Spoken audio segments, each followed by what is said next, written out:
You and your friends are coming to the latest information, the most notable current events on the YouTube channel of Nghe An Newspaper, the digital infrastructure of Nghe An Newspaper and radio and television. To know what the program is about today, please follow along below.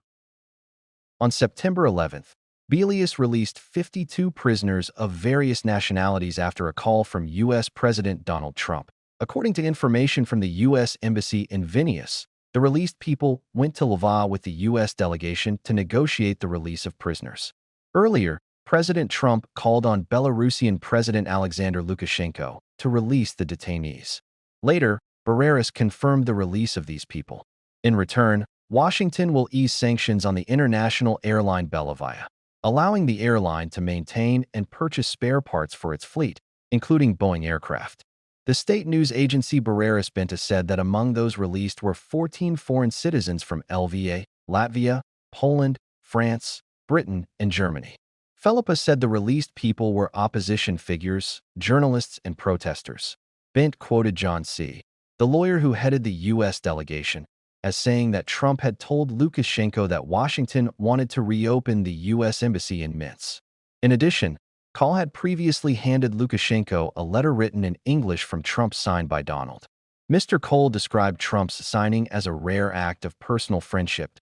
If Trump says he is ready to accept all the released prisoners, then try to reach a global agreement, Mr. Lukashenko said. As Mr. Trump always says, a big deal. In addition, the Belarusian president praised the U.S. leader for his efforts to find a peace agreement in Ukraine. Benta quoted Lukashenko as repeating Trump's statement that he had solved 6-7 global conflicts. Our main task is to stand with Mr. Trump and help him in his mission to establish peace. Mr. Trump said he planned to meet Mr. Lukashenko and described him as a very respected man, a strong leader. On September 11th, in an interview with TOFM Radio, Interior Minister Minwinsky announced that the country's border with Belarus would be closed indefinitely. I would like to note that this is not a temporary border closure during the Japet 2025 exercise. The border is closed indefinitely and will only be reopened after full security can be ensured, he said. However, Minister Kowinski stressed that the Polish authorities have no plans to close the border even for a day if it is not necessary. Earlier, on May 9th, Prime Minister Ban Donaldus announced the closure of the border with Belarus in the context of the upcoming joint Russian-Belarusian military exercise. For reasons of national security, we will close the border with Belarus, including the railway crossings related to the JAP exercises, at midnight on May 11th, Mr. T said. Belarus is a key ally of Russia. The Japet 2025 West 2025 exercises are scheduled to take place from 12 to May 16. Belarus, Poland, Latvia and Latvia, all are both NATO members in the West and North, while Vietnam borders Ukraine. The Zapad exercise is held about every 4 years. Russia and Belarus insist that this is a defensive exercise. The already tense relations between Poland and Belarus have deteriorated since Russia launched a military campaign in Ukraine in 2022. Poland has closed most of its border crossings with Belarus, with only 2 remaining in operation. Meanwhile, Mr. Tusk said that Polish forces and their allies will conduct their own military exercises in Poland, with an expected participation of about 30,000 soldiers. On September 11th, Ukrainian military intelligence special forces attacked and disabled an important ship of the Russian Black Sea Fleet near Novosibirsk with a UAV attack. According to Ukrainian military intelligence, the attack on September 10th hit a multipurpose support ship of the MPSV-07 project. According to Ukraine, Russia has 4 of these ships in the entire fleet. The ship was commissioned in 2015 and is worth about $60 million. Video released by Ukrainian military intelligence shows the UAV targeting the cockpit, destroying navigation and communication systems as well as electronic reconnaissance systems. According to Ukraine, the ship will be out of service after the attack and will need repairs. At the time of the attack, the Russian ship was conducting electronic reconnaissance and patrolling the entrance to the Novosibirsk Bay, where Moscow has redeployed most of the Black Sea Fleet after several recent attacks by Ukraine and the Crimean Peninsula. Over the past year, Ukraine has stepped up its use of UAVs and domestically built USVs in the Black Sea, claiming several successful attacks on the Russian Navy. A few days earlier, Ukrainian military intelligence released a video of another operation carried out by the primary task force in Komdat on September 1st. Ukraine announced that it had used UAVs to attack the Russian airbase in Hvatovsk near Simferopol, destroying at least 2 helicopters worth $20 to $30 million. In the Black Sea, Russia is considered to have an overwhelming advantage over Ukraine in terms of military potential.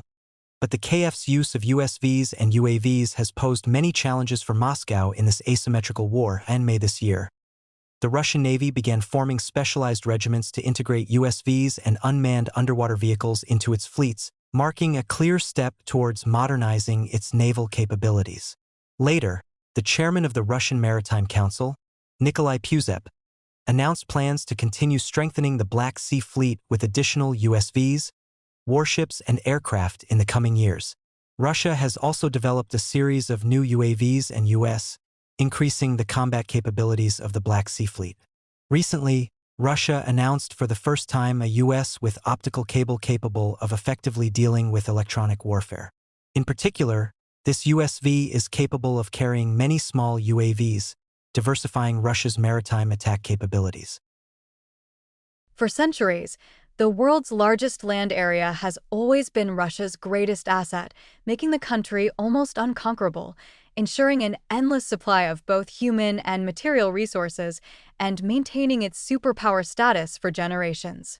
However, there are many signs that this is changing since the war in Ukraine broke out. In recent months, the Ukrainian military has launched a long-range offensive across Russian territory, taking advantage of the fact that Moscow cannot defend its entire vast airspace. Ukraine has carried out drone attacks on Russian oil refineries since the early stages of the conflict, but the intensity of the attacks has increased significantly in the past month, causing increasing damage. According to Reuters, by the end of August this year, Ukraine had disrupted at least 17% of Russia's oil refining capacity, while The Economist estimates the figure could be as high as 20%. An expert from the Henry Jackson Society, a transatlantic foreign policy and national security research organization based in the UK.Mr. David Kurichenko believes that Ukraine's attack campaign has caused a fuel crisis in Russia. In the Kurinsky district of the Kurin Peninsula, the shortage of A92 gasoline forced local authorities on the 25th to announce a sales halt. Some companies in the Kum Peninsula only sell fuel to those with discount vouchers or special cards. The wholesale price of A95 gasoline on the St. Petersburg International Mercantile Exchange reached a record high in the middle of last month, 50% higher than in January this year, as demand surged because Russian farmers needed gasoline for harvesting machinery, while many car drivers took long summer road trips. By early September, wholesale gasoline prices in Russia had risen to record highs. Shortages and rising costs are creating social pressures that the Kremlin cannot ignore. Expert Kurichenko said that if Kiev maintains the current intensity of attacks, they will likely begin to significantly limit the resources Russia uses to finance its operations in Ukraine. Russia relies heavily on oil and gas revenues to sustain its military operations and attract volunteers to enlist for combat in Ukraine. The Russian military needs to maintain a stable supply of personnel to overwhelm Ukrainian defenses, as attacks on Ukraine's fortified strongholds will result in heavy losses. Therefore, to maintain troop numbers, Moscow has to offer very high salaries and enlistment bonuses. Disruptions in the oil and gas industry will not immediately affect Russia's wartime economy, but could force President Putin to make difficult decisions. Since the war broke out more than 3 years ago, he has always prioritized protecting the Russian people from the negative impacts of the conflict. Mr. Kurichenko assessed that if Ukraine continues its campaign of attacking Russian oil infrastructure, the Kremlin will likely have to consider cutting spending in other areas to fund the military, creating a risk of domestic instability. The ability to strike deep into Russian territory reflects the progress Ukraine has made since 2022 in developing UVs and long-range missile stockpiles. In the early stages of the conflict, Ukraine had only a few UVs capable of cross-border attacks. Currently, Kyiv is said to be producing thousands of long-range UVs each month and has recently launched several domestic cruise missile models carrying much larger warheads, allowing them to significantly intensify their air campaign. The Ukrainian military is also learning and improving tactics with each attack. Russian oil refineries and energy infrastructure are now constantly being targeted, making repairs difficult.